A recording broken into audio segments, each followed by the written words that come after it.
हाँ जी, रिज्यूम करें। आखिरी चैप्टर रह गया, और अगर आपको याद हो तो आज के टारगेट में था चैप्टर 3 स्टार्ट कर देंगे और कल चैप्टर 3 ने फिनिश होना है। और उसके बाद हमारी वो जो एंडिंग डिस्कशन, आपने क्या करना है, कौन से सवाल लिख के करने हैं, किस तरह से चीज़ों को लेके चलना है, पेपर में सवाल किस तरह से आते हैं, कितनी कैटेगरीज़ के हैं, ये कैसे होगा, वो कैसे होगा, प्लस रेगुलर बच्चों के साथ हमने एक दिन और टाइम भी तय करना है हमारे एक गुमशुदा लेक्चर का, ठीक है।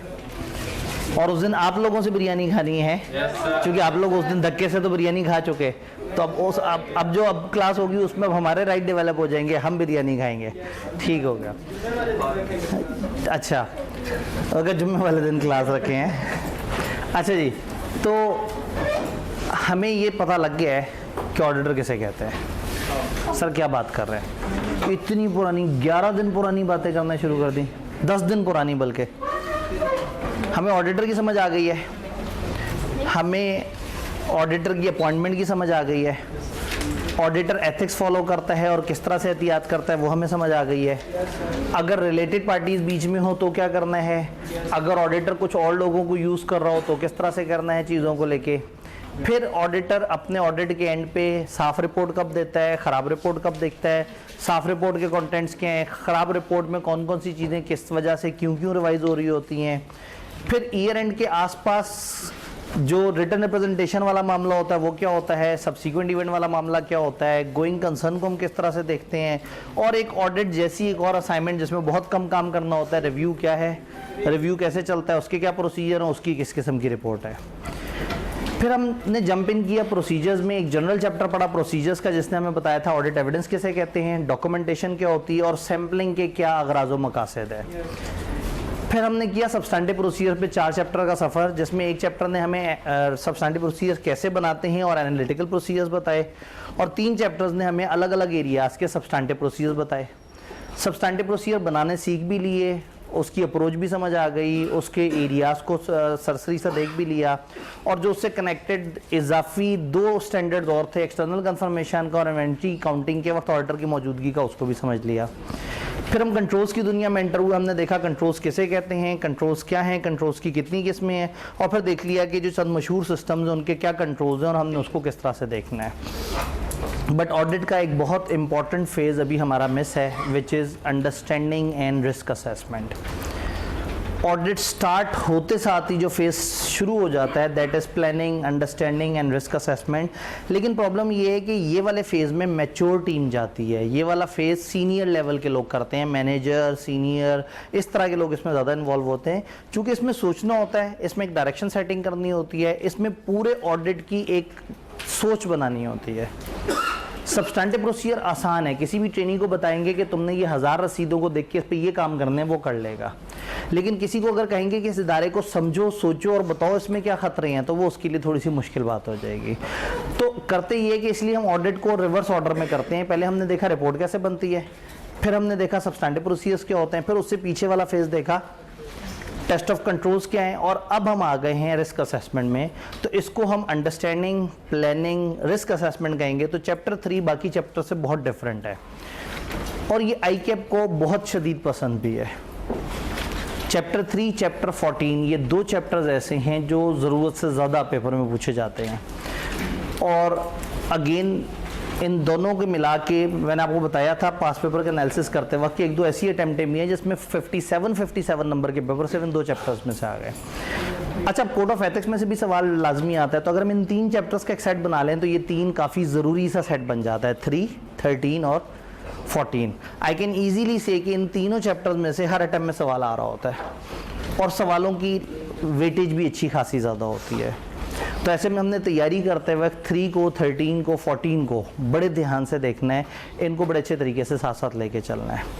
अब 3 की बात करते हैं। 3 थोड़ा सा डिफरेंट है बाकियों से। 3 चैप्टर के अंदर पहला यूनिट बिल्कुल स्ट्रेट फॉरवर्ड सा है प्लानिंग का, जिसमें सीधी सी बातें हैं, और वहाँ से आईकैप सिनेरियो बेस्ड नहीं, लॉजिक नॉलेज बेस्ड सीधे सवाल पूछ रहा है।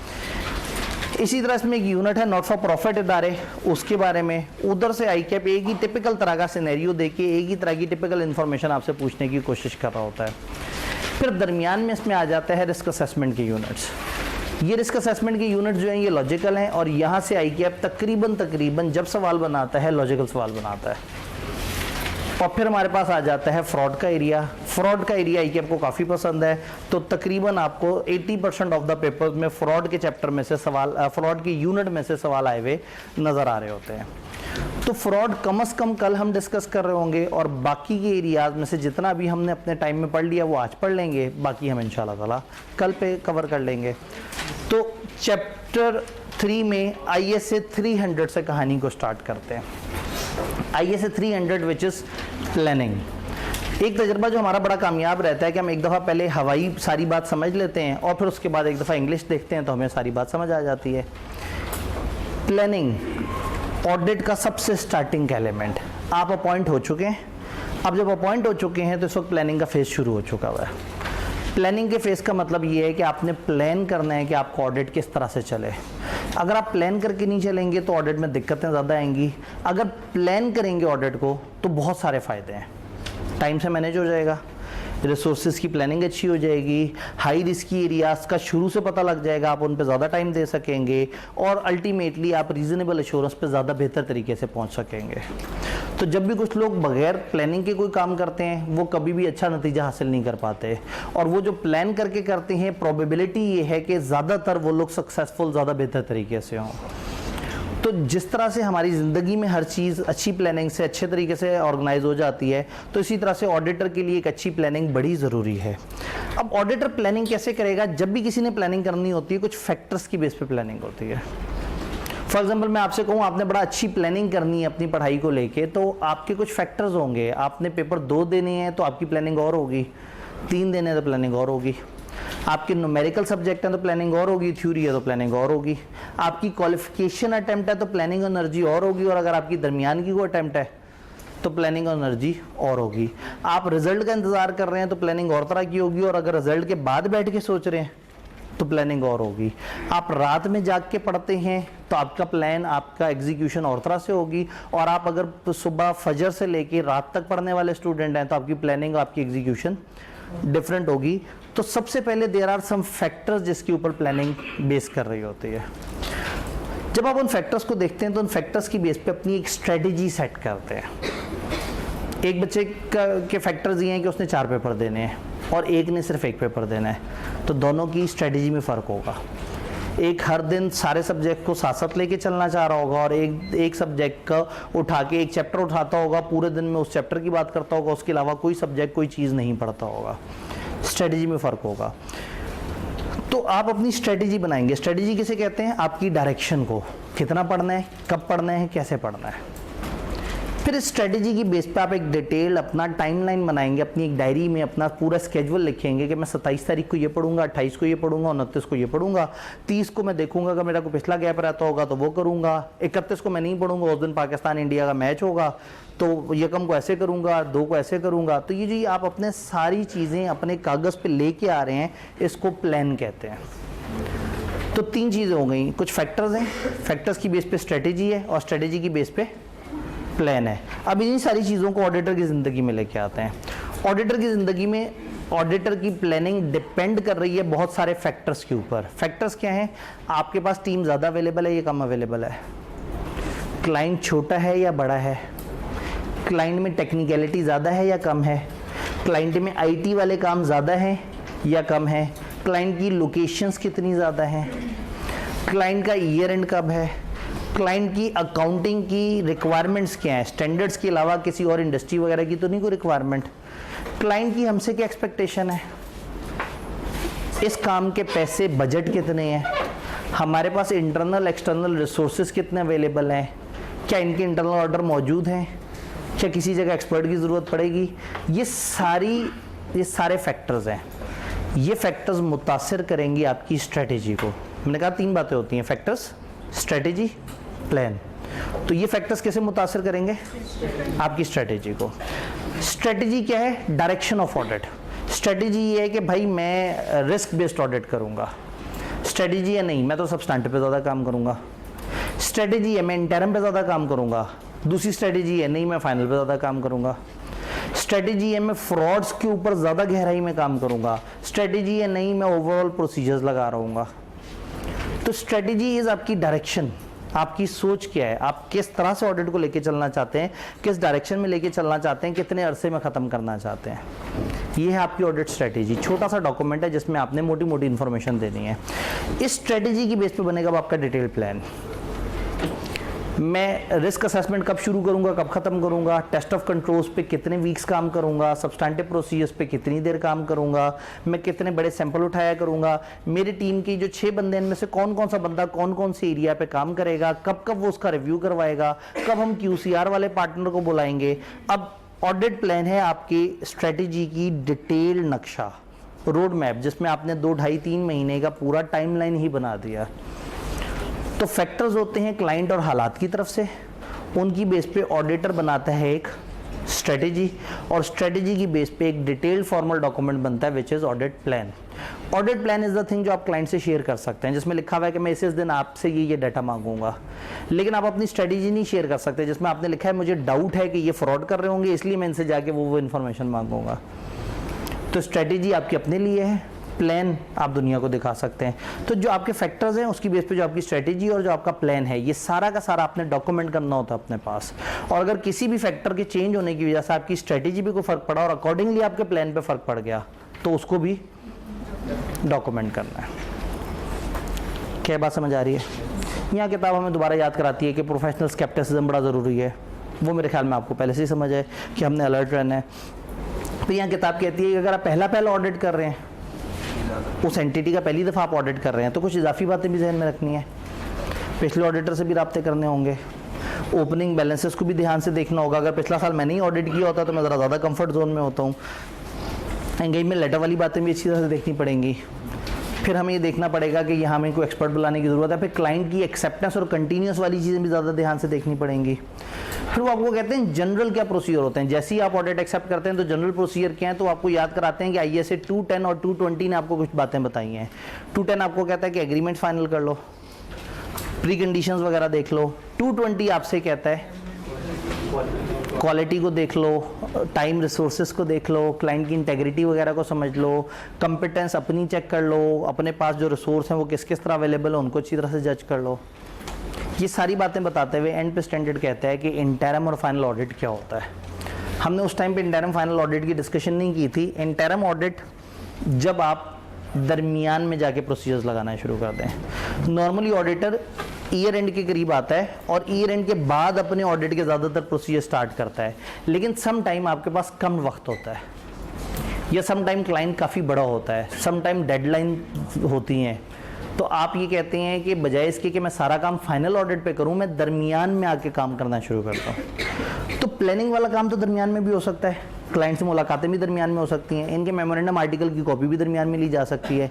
इनके सिस्टम को मैं पहले भी समझ सकता हूँ, फ्लो चार्ट मैं पहले भी बना सकता हूँ, मैं मोटी मोटी अंडरस्टैंडिंग अबाउट सिस्टम्स पहले भी ले सकता हूँ। हाँ, जो काम नहीं हो सकता पहले वो ये है कि ईयर एंड के बैलेंसेस पहले दिन नहीं वेरीफाई हो सकते।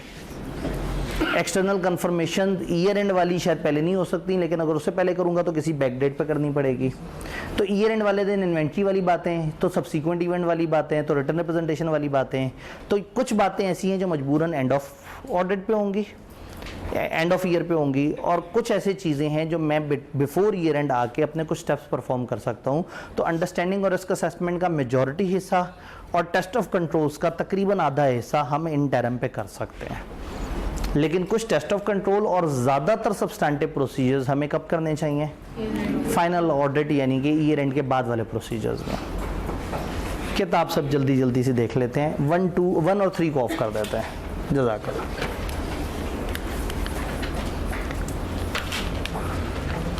प्लानिंग, ये ISA 300 है जिसकी हमने बात की। बड़ा सीधा सीधा डिस्क्रिप्टिव सा स्टैंडर्ड है। प्रोफेशनल स्केप्टिसिज्म, एक एटीट्यूड जिसमें क्वेश्चनिंग माइंड है, आपने अलर्ट रहना है और हर चीज़ को पूछते रहना है। प्लानिंग और परफॉर्मिंग में आपने प्रोफेशनल स्केप्टिसिज्म को जहन में रखना है। ऑडिटर को देखना है स्केप्टिकल एटीट्यूड से, हर चीज़ को फ़ौरन से भरोसा नहीं कर लेना, क्वेश्चनिंग माइंड होना चाहिए। जो मैनेजमेंट बताए उसमें सिंपली बिलीव नहीं कर लेना। प्लानिंग के फायदे क्या हैं? आप अप्रोप्रिएट अटेंशन दे सकते हैं इंपॉर्टेंट एरियाज़ को, आप रिजॉल्व कर सकते हैं पोटेंशियल प्रॉब्लम्स को टाइमली बेसिस पे, प्रॉब्लम्स को आने से पहले या मुमकिन तरीके से आप उन्हें देख के रिजॉल्व कर सकते हैं। ऑडिटर को हेल्प मिल जाती है कि वो ऑर्गेनाइज और मैनेज कर सकता है ऑडिट को ज़्यादा बेहतर तरीके से। असाइनमेंट ऑफ एंगेजमेंट टीम ज़्यादा बेहतर तरीके से हो जाती है, ऑडिट वर्क आप ज़्यादा अच्छा लोकेट कर देते हैं, और डायरेक्शन सुपरविजन वगैरह काफ़ी बेहतर हो जाती है अच्छी प्लानिंग से। अब किताब ने जनरली लिखा हुआ है, लेकिन कभी भी वो आपसे फ़ायदे भी पूछ सकते हैं। ऑडिटर पहली दफ़ा कर रहा हो तो क्या स्टेप्स होंगे वो भी वो हो सकता है। फिर ऑडिट स्ट्रेटेजी और ऑडिट प्लान का फ़र्क पूछना चाहें तो इधर से हमारा जो पहला स्टैंडर्ड है 300, इधर से मेजॉरिटी नॉलेज बेस्ड सवाल आते हैं। प्रिलिमिनरी एंगेजमेंट एक्टिविटी, शुरू में क्या होगा, आप फॉलोइंग एक्टिविटीज करेंगे। कंटिन्यूस ऑफ ऑडिट में 220 वाले में आप क्या करेंगे, क्या आप कंपिटेंट हैं, क्या आपके पास कैपेबिलिटी है, क्या आप एथिक्स फॉलो कर सकते हैं, क्या आपने क्लाइंट की इंटेग्रिटी देख ली है, क्या सिग्निफिकेंट मैटर्स को देख लिया है। फिर देखें कि आप एथिकल रिक्वायरमेंट को फुलफिल कर रहे हैं, क्या आपने सेफगार्ड लगा लिए हैं, क्या आप जो है वो रेलिवेंट इन्फॉर्मेशन वगैरह आपको जो मिली है वो आप फर्म वालों को टाइम से बता रहे हैं, यानी कि 220 वाली सारी बात। देन आपने understanding of terms of engagement के ऊपर काम करना है कि टर्म्स ऑफ एंगेजमेंट ना सिर्फ समझ आए बल्कि उसको कागज़ पे लिख लिया जाए। तो इसने कुछ नया नहीं बताया, सिर्फ याद कराया कि 210 और 220 में आपने ये काम करना है। फिर की एंगेजमेंट टीम मेंबर्स को प्लानिंग में इन्वॉल्व करना है। टीम के जो बड़े हैं वो प्लानिंग में इन्वॉल्व होने चाहिए, वो आए, सीनियर लोग हों, वो गाइड करें नीचे के बंदों को। एंगेजमेंट पार्टनर और अदर की मेंबर जो है वो उनको इन्वॉल्व होना चाहिए। प्रॉपर डिस्कशन होनी चाहिए टीम मेंबर्स के दरमियान कि कैसा ऑडिट है, क्या करेंगे, किस तरह से। आइडियली कुछ प्लानिंग मीटिंग टीम के अंदर भी होनी चाहिए और टीम के बंदों को क्लाइंट से जाके भी मिलना चाहिए कि हम आपको ऑडिट करने आएंगे तो ये हमारे कुछ कन्फ्यूजन है, ये चीज़ें इसको रिजॉल्व कर लेते हैं। देन ओवरऑल ऑडिट स्ट्रेटेजी, हमने कहा कुछ फैक्टर्स हैं जिससे ऑडिट सेट होगी। Audit strategy set the scope, timing and direction of audit and guide the development of more detail audit plan. तो स्कोप, टाइमिंग एंड डायरेक्शन को पूछो ऑडिट स्ट्रेटेजी की, आप कहें scope, timing and direction of audit, ये हमारी strategy है। किन फैक्टर्स पे डिपेंड करती है, किताब में एक टेबल सा दिया हुआ है जिसमें एंगेजमेंट की कैरेक्टरिस्टिक्स, ऑब्जेक्टिव, सिग्निफिकेंट फैक्टर्स और इनको छोटी छोटी बातें की, फ्रेमवर्क क्या है, इंडस्ट्री की रिक्वायरमेंट्स क्या है, एक्सपेक्टेड कवरेज क्या है, बिजनेस किस तरह के, इंटरनल ऑडिट है या नहीं है, आईटी कितनी है, टाइम टेबल क्या है, डिस्कशन क्या हुई हुई है, स्केप्टिसिज्म कितना है, पिछले ऑडिट्स की क्या इन्फॉर्मेशन है, यानी वो लिस्ट ऑफ फैक्टर्स दिए हुए हैं जिनको आपने जहन में रखना है अपनी प्लानिंग के लिए, जिसके ऊपर अभी हमने जनरल बात की। देन फिर इससे आपका प्लान बनेगा। ओवरऑल स्ट्रेटेजी बनाने के बाद आप डेवलप कर सकते हैं मोर डिटेल्ड ऑडिट प्लान, जिसमें 3 सवालों के आपको जवाब चाहिए। कौन परफॉर्म करेगा, कब परफॉर्म करेगा, क्या परफॉर्म करेगा, कौन कब और क्या काम कर रहा होगा। तो एक डिटेल सा मैप बन जाएगा। इसमें आप लिख लेंगे आप कौन से प्रोसीजर्स यूज कर रहे होंगे मिसस्टेटमेंट वगैरह को करने के लिए। आप फर्दर ऑडिट प्रोसीजर्स देख लेंगे कि आप सफिशिएंट अप्रोप्रिएट ऑडिट एविडेंस कैसे हासिल करेंगे और आप रिस्क को लो लेवल पे कैसे लेके जाएंगे। ये सारे प्रोसीजर आप ऑडिट प्रोग्राम्स नामी डॉक्यूमेंट के अंदर डाल देंगे। ऑडिट प्रोग्राम जिसमें लिखा हुआ होगा कि आपने सेल्स की एरिया में क्या क्या काम करना है और किन किन चीज़ों को वेरीफाई करना है। डॉक्यूमेंटेशन, आपने ऑडिट स्ट्रेटेजी, ऑडिट प्लान और जो भी सिग्निफिकेंट चेंजेस इन डॉक्यूमेंट में ये उसको डॉक्यूमेंट कर लेना है। Additional consideration in initial audit, पहली दफ़ा जब आप ऑडिट कर रहे हैं, इनिशियल ऑडिट का ही मतलब नहीं उस कंपनी का ज़िंदगी में पहली दफ़ा ऑडिट हो रहा है, आप उसका पहली दफ़ा ऑडिट कर रहे हैं, आपसे पहले कोई और कर रहा था, या फर्ज करें उनका पहला ऑडिट है तो आपका भी पहला ऑडिट है, यानी आप किसी क्लाइंट को जब वेरी फर्स्ट टाइम सर्विस देने लगे हैं तो कुछ एक्स्ट्रा बातें ध्यान में रखनी है। अरेंजमेंट प्रीडिसेसर ऑर्डर से, पिछले ऑर्डर से खतों किताबत वाली बातें ये ध्यान में रखनी होंगी। कोई मेजर इश्यूज मैनेजमेंट से डिस्कस करें, इनिशियल सिलेक्शन से रिलेटेड आपने हमें सेलेक्ट किया तो उसमें हमारी ये बातें। सफिशिएंट अप्रोप्रिएट ऑडिट एविडेंस लें ओपनिंग बैलेंसेस के ऊपर। फर्म का सिस्टम ऑफ क्वालिटी कंट्रोल, पहले ऑडिट पे आप देखें कि हमारा पहले ऑडिट पे हम क्या करेंगे, क्या हम QCR करवाएंगे, हम क्या क्या प्रोसीजर से गुजरेंगे, आप उसे फॉलो करेंगे। तो पहले ऑडिट पे आपने थोड़ी सी नॉर्मल से ज़्यादा एहतियात करनी है। देन इंटरम और final audit, typical interim audit procedures क्या हैं, टिपिकली आप mid way of the year क्या क्या चीज़ें नॉर्मली आराम से कर सकते हैं। अंडरस्टैंडिंग द एंटिटी, ये हम शुरू में कर सकते हैं। असेसिंग इनहेरेंट रिस्क, मेन कहाँ खतरा है हम उसको असेस कर सकते हैं। Identifying significant matters which will be reflected in subsequent audit strategy audit plan, तो हम एंटिटी को अंडरस्टैंड कर सकते हैं और सिग्निफिकेंट रिस्क वगैरह को समझ सकते हैं जो हमारे बाद में प्लान में नजर आएगा। हम रिकॉर्ड और इवेल्युएट कर सकते हैं design and testing of entity system, और थोड़ी सी सब्सटैंटिव टेस्टिंग कर सकते हैं ये देखने के लिए बुक्स एंड रिकॉर्ड्स वगैरह प्रॉपर रखे हुए हैं। डिटेल में मत जाएं, लेकिन ये जरूर देख लें कि लेजर मेंटेन्ड है, ट्रायल मेंटेन है, रिकॉर्ड्स पड़े हुए हैं सारे, तो कम से कम उन पे मोटे मोटे काम कर सकते हैं। फाइनल ऑडिट के टिपिकल प्रोसीजर्स क्या हैं? सब्सटैंटिव टेस्टिंग आप इसमें कर सकते हैं। इंटरम ऑडिट पे जो कंक्लूजन्स आई थी क्या वो अभी भी सही हैं या नहीं, आप उसको कंफर्म कर सकते हैं। थर्ड पार्टी कंफर्मेशंस वगैरह कर सकते हैं, एनालिटिकल रिव्यू कर सकते हैं, subsequent event, written representation. ISA 330 specifically कहता है कि ये चीज़ें आपने ईयर एंड पे ही करनी है, उससे पहले नहीं करनी। फाइनेंशियल्स को रिकॉर्ड से मैच करें, एडजस्टमेंट जो फाइनेंशियल्स बनाते हुए जो एंड ऑफ ईयर एडजस्टमेंट होती है उनको देखें, और एक रिस्क के पीरियड एंड के ऊपर एंटिटी ने कहीं कुछ इस तरह के मामलात ना कर दिए हों जिससे अकाउंट्स गलत बन गए हों, आप इस चीज़ को एनकाउंटर करते हैं। तो basically planning is all about कि आपने समझना है, देखना है कि ऑडिट हम सही डायरेक्शन में लेके चल रहे हैं या नहीं चल रहे। तो ये एक सीधा सा आसान सा स्टैंडर्ड है, नॉलेज बेस्ड स्टैंडर्ड है, जहाँ से सीधे सीधे सवाल आते हैं। स्टिल अगर यहाँ कोई कन्फ्यूजन है तो थोड़ी देर के लिए मुझे बताएं, कोई सवाल, अगर लाइट ऑन कर दें 1 और 3, कोई सवाल, कोई कन्फ्यूजन प्लानिंग को लेके।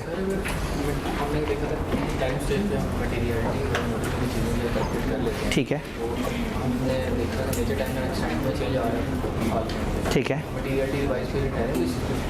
जी, हम इनिशियली मटेरियलिटी सेट कर लेते हैं और during the course of audit हमें कुछ चेंजेस नजर आती हैं, तो यस वी आर अलाउड कि हम उन चेंजेस के हिसाब से अपने आप को अपडेट कर सकते हैं, अपने आप को चेंज कर सकते हैं, बिल्कुल हम ऐसा कर सकते हैं। वो फाइनल अब अगेन इंटरम पे हमारी एक असेसमेंट थी, हमने यही कहा है प्रोसीजर लगा के देखो कि आपकी इंटरम वाली कंक्लूजन्स क्या अभी भी वैलिड है, और अगर चेंज हुई हैं तो अकॉर्डिंगली फिर हमें अपनी प्लानिंग भी चेंज करनी होगी। जी, प्लानिंग से रिलेटेड कोई सवाल, कोई कंफ्यूजन, कोई परेशानी? जी, प्रोसीजर कौन से, क्या ये याद करने या नहीं करने? पूरे ऑडिट का वही एक जवाब है, अगर आपकी अंडरस्टैंडिंग अच्छी है और आप खुद से लिख सकते हैं तो कुछ याद नहीं करना, और अगर अपने ऊपर कम भरोसा है और आपको लगता है मैं खुद से लिखूंगा तो किसी को समझ नहीं आएगा, तो फिर क्रैम करना शुरू कर दें। नॉलेज बेस्ड स्टैंडर्ड वो होता है जहां से सीधा सीधा सवाल आता है, तो देयर इज अ चांस कि आप उस सीधे सीधे वाले सारे को रट्टा मार लें और पेपर में जाके कि मैं टेंशन फ्री हो गया, सवाल आया, मैं सीधा सीधा रट्टा छाप दूंगा। अप्रोच नंबर 2, आप कहें मुझे समझ बड़ी अच्छी तरह से आई हुई है और मैं पेपर में खुद से लिख सकता हूँ, ये दोनों खतरनाक है। एक जो सिर्फ रट्टे पे चल रहा है वो अंडरस्टैंडिंग फारिग कर देगा, और एक जो सिर्फ अंडरस्टैंडिंग पे चल रहा है उसे लिखना नहीं आता होगा। तो दरमियान में आए, अंडरस्टैंडिंग बहुत अच्छी बनाए। मेरा लेक्चर एक दिन का दोबारा सुना यूट्यूब पे और सुकून से एक दफ़ा रजिस्टर और बॉल पेन लेके बैठ गए। जो हमने उस दिन किया उसके नक्शे बना लिए, जगह जगह नोट्स में नक्शे बने हुए हैं, जगह जगह तो आपने वो कर दिया, हाँ जी इस चैप्टर में ये ISA 210, हाँ जी 210 में हमारे पास 4 तरह की बातें हैं। प्री कंडीशन 2 होती हैं, छोटी छोटी सी लाइनें लिख ली, और दूसरी में 3 लाइनें लिख ली। फिर आगे लिख लिया एंगेजमेंट लेटर, उसके अंदर प्रिंसिपल कंटेंट होते हैं, ऑप्शनल कंटेंट होता है। प्रिंसिपल कंटेंट 5 लिख लिया, ऑप्शनल में अपनी पसंद से कोई से 4-5 लिख लिए। फिर आगे लिख लिया रिकरिंग ऑडिट्स में ये 5-6 फैक्टर्स हैं, और आगे लिख दिया चेंज इन टर्म्स, अगर हो तो ये मानना है, ना हो तो ये मानना है। तो शायद आपका 1 घंटा तो ज़ाया हो गया, लेकिन इस 1 घंटे के बाद 210 आपके दिमाग में बैठ गया है। अब 210 को आपने जब दोहराना है अपने नक्शे से दोहराना है, अपने हाथ के बनाए हुए नक्शे से दोहराना है। अब आपके पास पूरा महीना है, इंशाल्लाह ताला ये ख़त्म होने के बाद भी महीने बाद जाके तो आपके पेपर स्टार्ट होंगे, और ऑडिट का पेपर तो उससे भी 6-7 दिन बाद होगा। तो 3 को हम ख़त्म कर रहे होंगे और 9 को अगले महीने की आपके जो है वो हो रहा होगा, और ये महीना भी 31 का है। तो आपके पास सफिशिएंट टाइम है। आप कोई भी चैप्टर जब तैयार करने लगें तो आपने फिर उसका मैप बना लेना है। ये वाली बातें मैंने आखिरी दिन करनी थी, लेकिन चूंकि सवाल से कनेक्टेड हो गई तो मैं इसको दोबारा कर रहा हूँ। तो प्योर इस पे ना रहे कि मैं बहुत सुपर इंटेलिजेंट हूँ, मुझे समझ आ गया, मैं खुद से लिख सकता हूँ। नॉलेज बेस का तो मैप नहीं बनता। हाँ, अब सवाल ये कि क्या नॉलेज बेस का मैप बनता है? नॉलेज बेस का भी तो मैं 210 की एग्जांपल दे रहा था, नॉलेज बेस के तो मैप बना रहा था। लेकिन हो सकता है आप कहें सर अगर ऐसे ही है तो हमें मैप बना दें आप, तो मैं जो मैप बना के दूंगा तो मैं जो अदर जो ऑप्शनल एरियाज हैं 12 उनमें से अपनी पसंद से 4-5 डालूंगा। हो सकता है आपको वो मुश्किल लगे, आप अपने हिसाब से करना चाहें। हो सकता है मैं उसमें 5 बातें लिखूँ, आप कहें मुझे यूँ याद नहीं रहता, मैं तो 12 की 12 लिखूंगा। तो हर बंदे का अपना एक प्रेसिजन लेवल है, जिससे आपको कंफर्ट मिले, जिस लेवल की समरी से आपको कंफर्ट मिले। और बहुत आसान है, नोट्स आपके सामने, आप सामने रखें, सिर्फ उसको सामने रख के मैप बना लें। मेरा फुल बड़ा सेंटेंस है जिसमें 11-12 वर्ड्स हैं, आप 3 से 4 वर्ड्स लिख के अपना हिंट बना लें कि हाँ भाई ठीक है, इसमें ये वाली बात होती थी, ये बात होती थी, ये बात होती थी। तो अगर ये दरमियानी अप्रोच है, इसमें आप प्योर रट्टे की तरफ भी नहीं जा रहे और आप प्योर लॉजिक की तरफ भी नहीं जा रहे। लॉजिक की बेस पे आपने एक नक्शा, ट्री डायग्राम बना लिया है, हर स्टैंडर्ड का 1 सफ़े का। तो शायद by the end of this activity आपके पास 30 एक सफ़े होंगे और हर सफ़े पे एक शक्ल बनी हुई होगी, जिस शक्ल को देख के आपको पूरा प्रोसेस और पूरा स्टैंडर्ड आप जहन नशीन हो जाएगा, या आप उसको तेज़ी से दोहरा सकेंगे। क्लियर? प्लानिंग से रिलेटेड कोई सवाल? सब क्लियर है? अब एक छोटा सा स्टैंडर्ड है, इसे तो मैंने ऊपर किया था।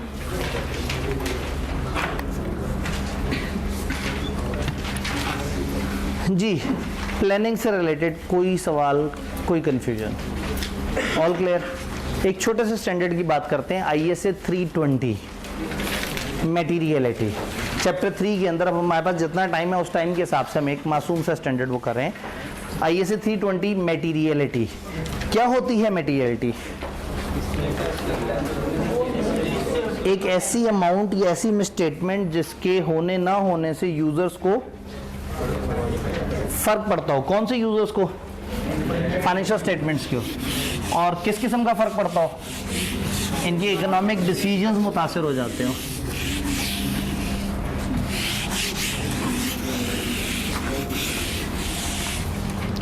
इंफॉर्मेशन मटेरियल होगी जब उसके होने या ना होने से लोगों को फर्क पड़ता हो।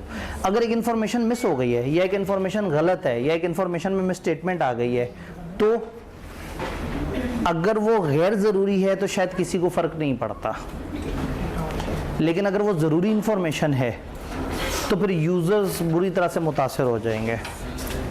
आपने एक बैंक के फाइनेंशियल स्टेटमेंट्स देखे, और बैंक के फाइनेंशियल स्टेटमेंट्स में अगर तो डिपॉजिट्स उन्होंने गलत कर दिए या आगे पीछे लिख दिए तो उससे आपकी डिसीजन ख़राब हो जाएगा। आपने सोचा मैं उस बैंक में पैसे रखवाऊंगा जिसके पास सबसे ज़्यादा डिपॉजिट है, तो जिन्होंने डिपॉजिट में मटेरियल में स्टेटमेंट की हुई, आपका डिसीजन ख़राब हो जाएगा। लेकिन अगर इस बैंक ने अपने पेरोल के अंदर कोई गड़बड़ की हुई है और वो गड़बड़ आपके लिए बहुत ज़्यादा इंपॉर्टेंट नहीं है, तो आपका डिसीजन उस चीज़ से मुतासिर नहीं होगा। तो मटेरियलिटी में ये ज़रूर देखना है कि यूज़र का फोकस क्या है। यूज़र का फोकस, यूज़र को समझना है। क्या हमारे यूज़र को पता है, क्या उसे पता है कि फाइनेंशियल स्टेटमेंट जो बनी हुई है वो मटेरियलिटी को ध्यान में रख के बनी हुई है? अकाउंटेंट्स ने फाइनेंशियल बनाने होते हैं किस बेस पे? मटेरियलिटी। इसका मतलब ये है कि अगर मटेरियल से छोटी चीज़ होगी तो हम उसके बारे में ज़्यादा सीरियस नहीं होंगे। जैसे मैं अक्सर कहता हूँ, ये जो आपकी लेड पेंसिल होती है, जिसको कच्ची पेंसिल भी कहते हैं, इसकी लाइफ कई साल होती है। आजकल इसका इस्तेमाल बड़ा कम है, तो इसकी जो एवरेज लाइफ है वो 6 से 7 साल हो सकती है अगर आपके पास पड़ी हुई है। तो हमारे इदारे में अगर एक लेड पेंसिल पड़ी हुई होगी जो हमें पता है 6-7 साल से पहले ख़त्म नहीं होने वाली, तो हमें उसे IS 16 के मुताबिक एसेट के तौर पर रिकग्नाइज करना चाहिए, क्योंकि उसकी यूज़फुल लाइफ 1 साल से ऊपर है और वो हमें बेनिफिट भी दे रही है। हमें हमारे इदारे के चलने में वो पेंसिल का किरदार है, हम उसे लिखते हैं, वो हमें हेल्प भी करती है, तो हमारा एसेट है। आप कहेंगे सर इतनी छोटी आइटम है, छोड़ें अब क्या बात कर रहे हैं, रहने दें, एक्सपेंस आउट करते हैं। IS 16 को अगर जहन में रखें तो कहीं ना कहीं दिल करेगा कि आप इसको कैपिटलाइज कर दें, लेकिन चूंकि मटेरियल आइटम नहीं है तो इसके ऊपर अगर आप स्टैंडर्ड थोड़ा बहुत छोड़ भी दें तो किसी को बहुत ज़्यादा फिक्र नहीं होगी। वरना तो पहले पेंसिल को रिकॉर्ड करें, फिर इसका एक पूरा स्केड्यूल बनाएं, फिर इसकी यूज़फुल लाइफ को एस्टिमेट करें, फिर इसको डेप्रिसिएट करें, फिर उसके मुताबिक। तो आप कहेंगे यार सर क्या बात कर रहे हैं, मटेरियल आइटम है, छोड़ दें। इसका मतलब है कि आप मानते हैं कि आप गलत अकाउंटिंग कर रहे हैं, लेकिन चूंकि वो मटेरियल है तो खैर है। तो यूज़र को समझना है कि भाई यूज़र कौन है। क्या यूज़र को पता है कि हमारे अकाउंट्स मटेरियलिटी के मुताबिक बने होते हैं? तो एक टिपिकल अजम्पशन हमें लेनी होगी और हमें बताना होगा अपने यूज़र को कि ये जो फाइनेंशियल स्टेटमेंट बने हुए हैं किस बेसिस पे? मटेरियलिटी। जब अकाउंटेंट्स ने अकाउंट्स बनाते हुए मटेरियलिटी को जहन में रखा हुआ है, तो ऑडिटर ऑडिट करते वक्त भी मटेरियलिटी को जहन में रखेगा। तो जिन्होंने अकाउंट्स परफेक्ट बनाने थे उन्होंने मटेरियल चीज़ों के ऊपर ज़्यादा परवाह नहीं की, तो मैंने तो फिर रीजनेबल एश्योरेंस देनी है, परफेक्ट एश्योरेंस तो देनी नहीं है। तो we are allowed being auditor कि हम मटेरियलिटी को जहन में रखें, और हम जब ऑडिट कर रहे हो और ऑडिट के अंदर अगर हमें इमटेरियल में स्टेटमेंट्स मिलती जाएं, हम उसको उठा के एक बकेट में डालते जाएं। लेकिन अगर उस बकेट में इतनी मटेरियल में स्टेटमेंट इकट्ठी हो गई कि वो ओवरफ्लो कर गई, तो फिर हम उनको कलेक्टिवली मटेरियल कह देंगे। तो मटेरियलिटी की डेफिनेशन ये है कि कोई भी ओमिशन या मिसस्टेटमेंट इंडिविजुअल हो या when aggregated with other misstatement हो, अगर उससे यूजर्स के इकोनॉमिक डिसीजन मुतासिर हो रहे हैं तो वो चीज़ मटेरियल है। तो अब हमें ये समझ आ गया कि मटेरियल कहते हैं वो जिससे यूजर्स के डिसीजन मुतासिर हो। कितने रुपए को मटेरियल कहते हैं? ये डिपेंड करता है जजमेंट पे, ये डिपेंड करता है सिचुएशन पे। रेगुलर क्लास में एग्जांपल दी थी कि महीने के शुरू में जब आपके पास पॉकेट मनी आई हुई होती है और दुकानदार से कहते हैं मिल्कशेक कितने का, वो कहता है 200 का, तो आप पलट के कहते हैं कि देखा लोग एम ही कहते हैं पाकिस्तान में महंगाई हो गई है, सिर्फ 200 रुपये में बेहतरीन मिल्कशेक है, देखो उसने इतना अच्छा क्वालिटी का दूध इसमें डाला है, आम है, उसकी दुकान है, उसके खर्चे हैं, सिर्फ 200 रुपये। यही स्टूडेंट जब महीने की आखिरी तारीख में जाता है मिल्कशेक पीने, जाता ही नहीं, चूँकि इतना महंगा मिल्कशेक। वही स्टूडेंट 25-26 दिन पहले उस मिल्कशेक को सस्ता कह रहा था और वही आज महंगा कह रहा है। तो यूज़र तो इतना, वो क्या कहें, बेशरम है, वो तो इतनी जल्दी बदल जाता है। तो ये तो बड़ी मुश्किल सी बात हो जाएगी। अब ऑडिटर उस यूज़र को किस वक्त देखे, किसी वक्त ऑडिटर देख रहा है कि वो मटेरियल चीज़ है, कभी वो देख रहा है मटेरियल चीज़ है। तो इसका मतलब है हमें ओवरऑल यूज़र का फोकस समझना होगा, ओवरऑल यूज़र का फोकस किस तरफ है। एक ज़माने में एक बड़ा शोर उठा था कि जी PIA ने एक छोटी सी एयरलाइन खरीद ली थी, भोजा एयर, ना होने के बराबर रिकग्नाइज थी, बहुत ही मतलब 1-2 उनके जेट्स चलते थे और वो भी बस बेचारे ख़राब शराब ही रहते थे। तो PIA ने उसे परचेज़ कर लिया। तो PIA के एसेट्स भोजा एयर से समझें कोई 150-200 गुना थे। तो PIA के फाइनेंशियल स्टेटमेंट में भोजा एयर की जब चीज़ें ऐड करते तो वो 1% से भी कम थी, इतनी कम थी कि फाइनेंशियल में दिखाने का फ़ायदा ही नहीं था। बट PIA को खाम मजबूरन अलग से हाईलाइट करके नोट्स डिस्क्लोजर बना के दिखाना पड़ा। क्यों? चूँकि ख़बरों में बहुत चल रहा था कि भोजा एयर परचेज़ हो गई है और इस तरह से करके, तो अब तमाम यूज़र्स ने ख़ासतौर पे अकाउंट्स खोल के देखा कि वो भोजा एयर कहाँ नज़र आ रही है, उसके कितने एसेट्स थे। तो अमाउंट वाइज इंपॉर्टेंट नहीं था, नेचर वाइज इंपॉर्टेंट था। तो मटेरियलिटी में आपने सिर्फ क्वांटिटी नहीं देखनी, क्वालिटी भी देखनी है। तो ऐसे में मटेरियलिटी है तो जजमेंट, लेकिन अब जजमेंट है भाई, एक सीनियर ऑर्डर को समझ आ गई, टीम मेंबर्स को कैसे समझाए कि भाई किसे मटेरियल कहते हैं। टीम मेंबर्स को कोई फ्रेमवर्क तो देना पड़ेगा।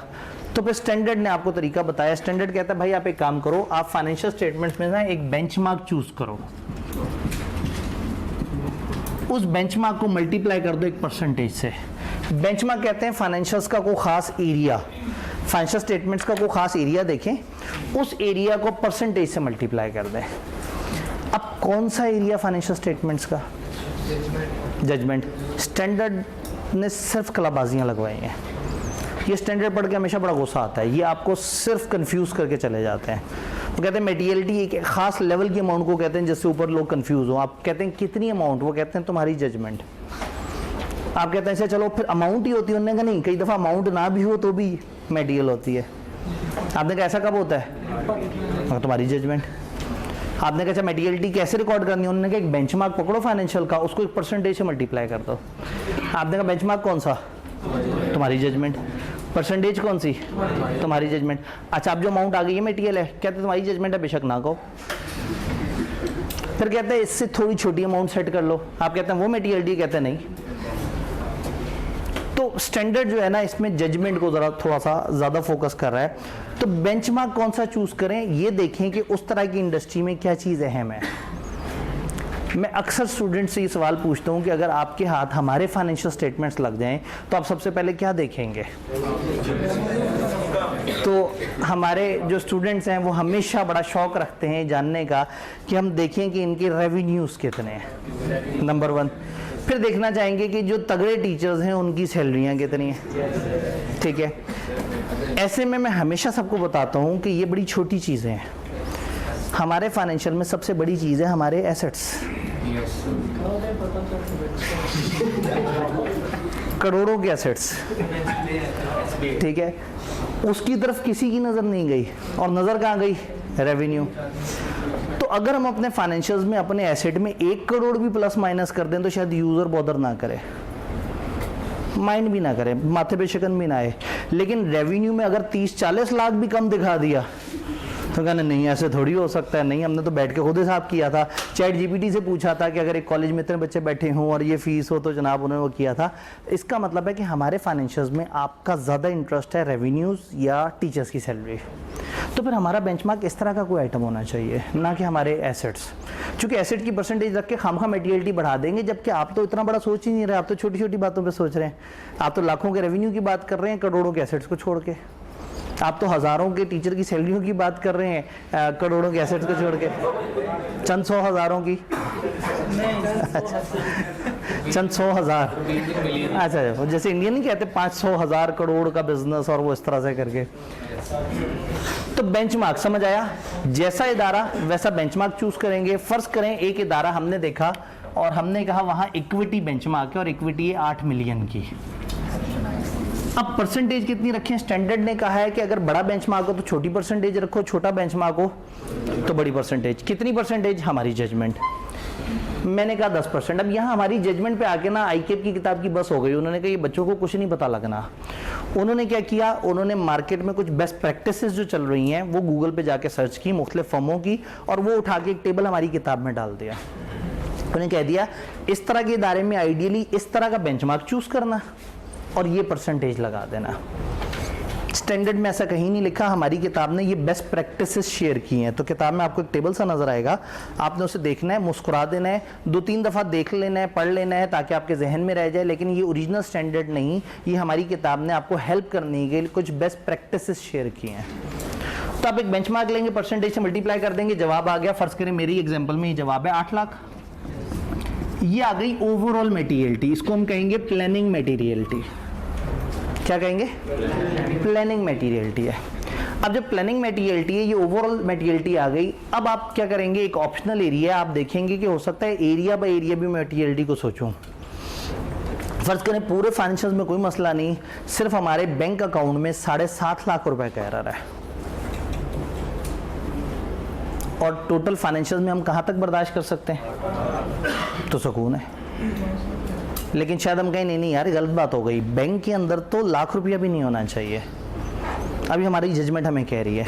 इसका मतलब है ओवरऑल मटेरियलिटी सेट करने के बाद जो कि लेवल 1 है, एक लेवल 2 है कि हम सिलेक्टेड एरियाज या अजर्शंस पे मटेरियलिटी सेट कर दें।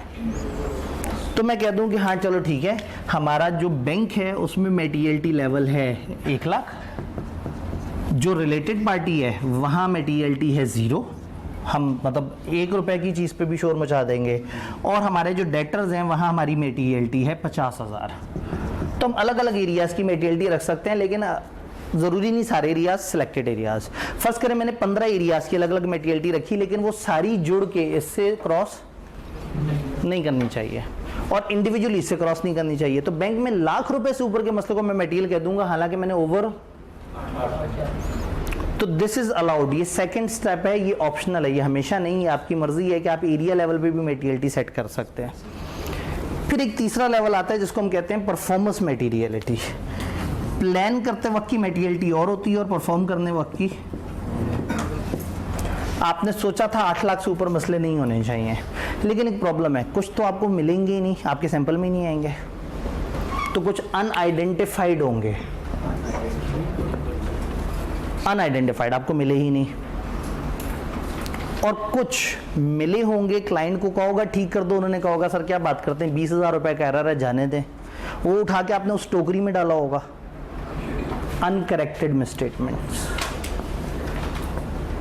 तो ऐसे में ओवरऑल मटेरियलिटी तो आपने सेट कर दी, लेकिन यू शुड वरी कि कुछ अनआइडेंटिफाइड या अनडिटेक्टेड मिसस्टेटमेंट्स हैं और कुछ अनकरेक्टेड मिसस्टेटमेंट्स हैं। तो इसका मतलब है मैं 8 लाख सोचूंगा तो फिर तो मेरा जो रिजल्ट आएगा मटेरियलिटी तो हिट हो गई होगी। तो आप इस 8 लाख को दबा के थोड़ा नीचे ले जाएं और फर्ज करें आपने सेट कर दिया 5 लाख।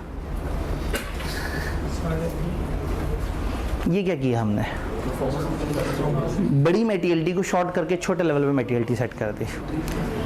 3 तारीख को आप क्रैश से फ्री हुए और आपने बड़े फख्र से देखा कि अगले महीने की 3 तारीख को आपका इम्तिहान है।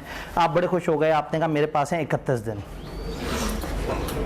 फिर आपने सोचा मैं 31 दिन पे एक प्लान बनाऊं, फिर आपने सोचा नहीं 31 दिन पे प्लान नहीं बनाना, क्योंकि बीच में कभी कभार अचानक से एक दिन पाकिस्तान का मैच आ सकता है, कोई किसी दिन शदीद बारिश हो गई, उस दिन पढ़ने का मूड ना हुआ, तो किसी दिन वैसे ही सो के देर से उठा और 13-14 घंटे इजाफी सो गया, तो इन दिनों तो ये चल रहा होता है। तो आपने 31 दिन आपके पास टाइम अवेलेबल है, लेकिन आपने अपना प्लान बनाया 25 दिनों का।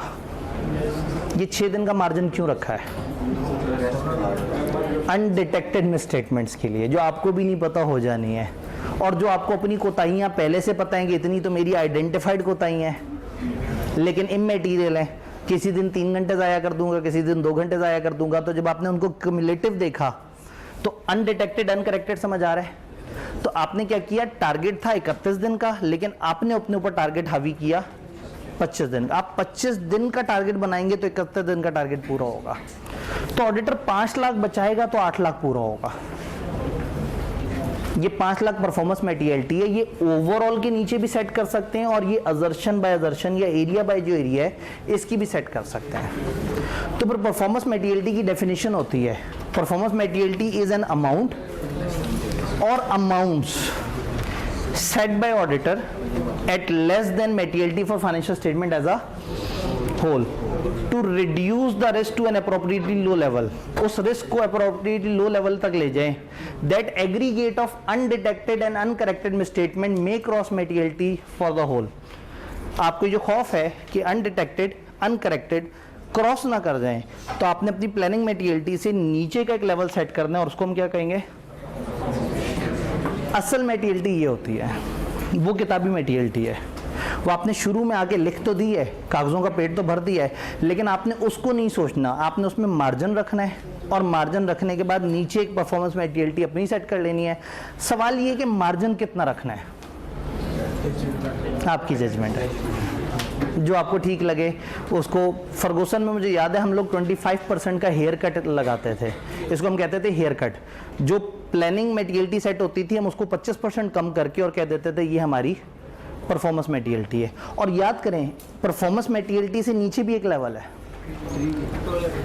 Tolerable rate of misstatement. ये परफॉर्मेंस मेटीरियलिटी को सैंपल लेवल पे तोड़ने को टॉलरेबल मिसस्टेटमेंट लेवल कहते हैं। तो अब ये 3 तरह के मेटीरियलिटी लेवल हैं। During the course of audit अगर आपकी मेटीरियलिटी लेवल चेंज हो रहे हो तो आप उसको चेंज करके अपने प्रोसीजर्स को रिवाइज कर देंगे। ये 2 लाजमी होंगे, प्लानिंग मेटीरियलिटी ये ओवरऑल कहलाती है और परफॉर्मेंस मेटीरियलिटी ये उसी के अंडर कहलाती है। और ये ऑप्शनल है सेकंड वाला, आप कुछ एरियाज पे चाहें तो मेटीरियलिटी लेवल अलग से भी सेट कर सकते हैं, छोटे लेवल का, इससे छोटे लेवल का, क्योंकि आपको ये खौफ होता है कि इंडिविजुअल इस एरिया में इससे बड़ा एरर नहीं होना चाहिए।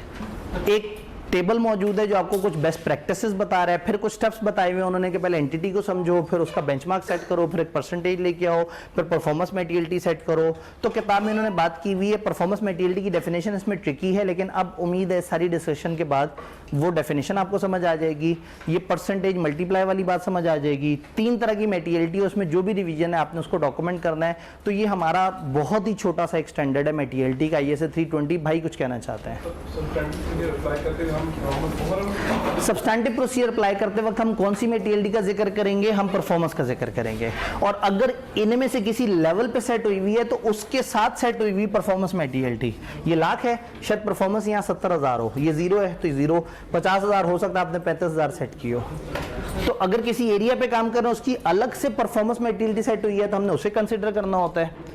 अगर हम ओवरऑल काम कर रहे हैं और एरिया की नहीं बनी हुई तो जो ओवरऑल से नीचे आई हुई परफॉर्मेंस मेटीरियलिटी होती है आपने इसको कंसिडर करना होता है। तो परफॉर्मेंस मेटीरियलिटी को सैंपल लेवल पे जब तोड़ते हैं तो आप एक छोटा और मेटीरियलिटी लेवल बना देते हैं, टॉलरेबल रेट ऑफ मिसस्टेटमेंट हम उसे फॉलो करते हैं। तो बस अब आपने घर से ये 300 पढ़ना है, ISA 300, और मेटीरियलिटी और रिस्क एंड मेटीरियलिटी से रिलेटेड जो किताब में डिस्कशन है 1.5-2 सफ़े पे, आपने उसे देख के आना है।